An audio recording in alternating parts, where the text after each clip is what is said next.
పల్నాడు జిల్లా చిలకలూరుపేటలో దారుణం చోటు చేసుకుంది. తల్లి అక్కపై కొడుకు అరాచకంగా ప్రవర్తించాడు. ఆస్తి కోసం తల్లి అక్కను చిత్రహింసలు పెట్టాడు ఉదయ్.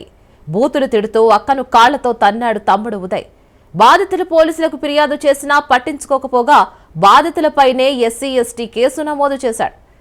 ఊరు విడిచి వెళ్లాలని బాధితులకు పోలీసులు సలహా ఇచ్చారు.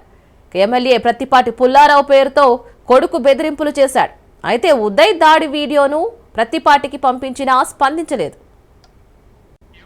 పల్నాడు జిల్లా చిలకలూరుపేటలో మరో దారుణ ఘటన వెలుగులోకి వచ్చింది. ఆస్తి కోసం కన్న తల్లిని అక్కని కూడా కొడుతున్న విజువల్స్ అయితే మనల్ని చాలా బాధాకరమైన చెప్పుకోవాలి. సో దీని మీద ఈ ఘటనకు సంబంధించి మరింత సమాచారం మా ప్రతినిధి రమేష్ అందిస్తారు. రమేష్, మనకు అందిన సమాచారం ప్రకారం అయితే పోలీసులు స్పందించారు, విడిచిపెట్టారని కూడా. ఇట్లాంటి ఘటనలో పోలీసులు కొద్దిగా జాప్యం చేస్తున్నారేమో అనిపిస్తుంది. ఎందుకంటే మళ్ళీ పునరావృతమే అవుతున్నాయి, కానీ ఎక్కడా భయం భక్తులు కానీ మనకు కనిపించట్లేదు. సో ఏమంటున్నారు అక్కడ? ఎస్ రీనా, ఏదైతే పల్నాడు జిల్లా చిలకలూరుపేటకు సంబంధించినటువంటి ఇది ఒక దారుణ ఘటన అని చెప్పుకోవచ్చు.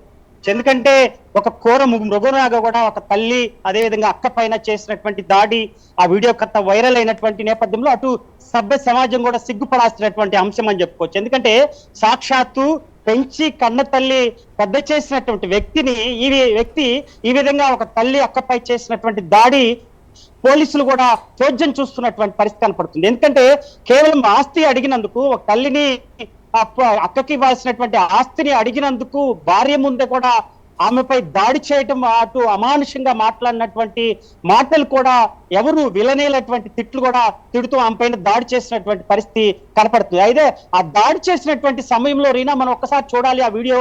అక్కడ ఉన్నటువంటి చిన్నారి వారి కుమార్తె కూడా బోర్లా ఏడుస్తూ కూడా మరి కేకలు వేసినటువంటి పరిస్థితి. అయితే ఈ వీడియో చూసినటువంటి ఆ నెటిజన్లు కూడా తీవ్రంగా కూడా తప్పుపడుతున్నటువంటి పరిస్థితి కనపడుతుంది. అయితే పోలీసులకు మాత్రం ఎక్కడ కూడా చలనం లేనటువంటి పరిస్థితి. ఎందుకంటే అటు సాక్షాత్తు జిల్లా ఎస్పీ, పల్నాడు జిల్లా ఎస్పీ ఇలాంటి వాటిపైన డేగ కన్ను వేశాము, అనేక చర్యలు తీసుకున్నామని చెప్తున్నటువంటి పరిస్థితి. ఇలాంటి వ్యవహారం పైన ఎస్పీ స్థాయి వ్యక్తులు స్పందించాల్సినటువంటి పరిస్థితి. ఎందుకంటే సాక్షాత్తు ఫిర్యాదు చేయడానికి వెళ్ళినటువంటి ఉదయం పైన, చుండూరు ఉదయం పైన ఫిర్యాదు చేసినటువంటి తల్లి అక్కనే మరి బెదిరించి వారిపైన కేసులు నమోదు చేసి వారికి ఇస్తున్నటువంటి సలహాలు ఊరి వదిలి వెళ్ళిపోవాలని చెప్తున్నటువంటి సలహాలు కూడా మటు సభ్య సమాజం కూడా సిగ్గుపడాల్సినటువంటి పరిస్థితి. ఎందుకంటే పోలీసులు కష్టాలు వచ్చినటువంటి బాధితులకి పోలీసుల దగ్గర న్యాయం జరుగుతుందని సాక్షాత్తు పోలీస్ స్టేషన్కి వెళ్తే కూడా న్యాయం జరగనటువంటి నేపథ్యంలో కూడా మరి వారు ఏ విధంగా మరి సహాయం పొందుతారనేది కూడా మనం చూడాల్సినటువంటి పరిస్థితి. కేవలం అటు పొలిటికల్ లీడర్లకు సంబంధించి రాజకీయ నాయకులు ఇలాంటి వ్యక్తులని ఎక్కడ కూడా క్షమించరాదు. ఎందుకంటే సాక్షాత్తు ప్రత్తిపాటి పుల్లారావు ప్రజాప్రతినిధిగా ఉన్నటువంటి ప్రత్తిపాటి పుల్లారావు పక్కనే ఆయన తిరుగుతున్నటువంటి విజువల్ కూడా మనం చూసినాం. ఎందుకంటే కేవలం ఇలాంటి సంఘటనలు జరిగినప్పుడు ప్రజాప్రతినిధులే వీటిని తీసుకొని దీనిపైన చర్యలు తీసుకోవాలని ఆదేశాలు జారీ చేయాల్సినటువంటి పరిస్థితి. అయితే చిలకలూరుపేటలో జరిగినటువంటి ఘటన కూడా పూర్తిగా కూడా జిల్లా స్థాయి అధికారులు, అటు కోర్టు వ్యవస్థ అంటే న్యాయ వ్యవస్థ కూడా ఇలాంటి వీడియోస్ బయటకు వచ్చినప్పుడు మనం అనేక అంశాలు మనం చూసాము.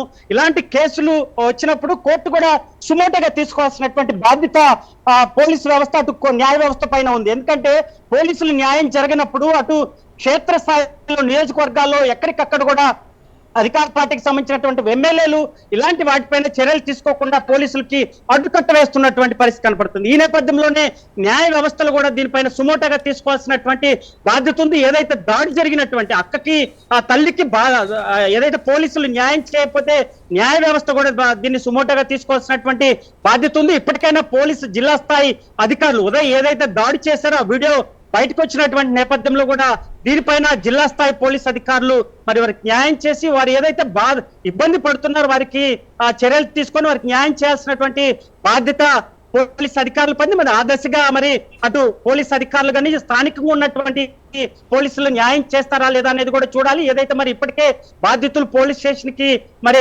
ఫిర్యాదు చేసినటువంటి నేపథ్యంలో దీనిపైన ఇంతవరకు కూడా కేసు నమోదు చేయనటువంటి నేపథ్యంలో ఇప్పటికైనా మీడియాలో వచ్చినటువంటి కథనాలు చూసైనా కానీ మరి బాధితులకు న్యాయం చేస్తారా లేదా అనేది కూడా వేచి చూడాల్సినటువంటి పరిస్థితి కనపడుతుంది. Reena. Right Ramesh, thank you.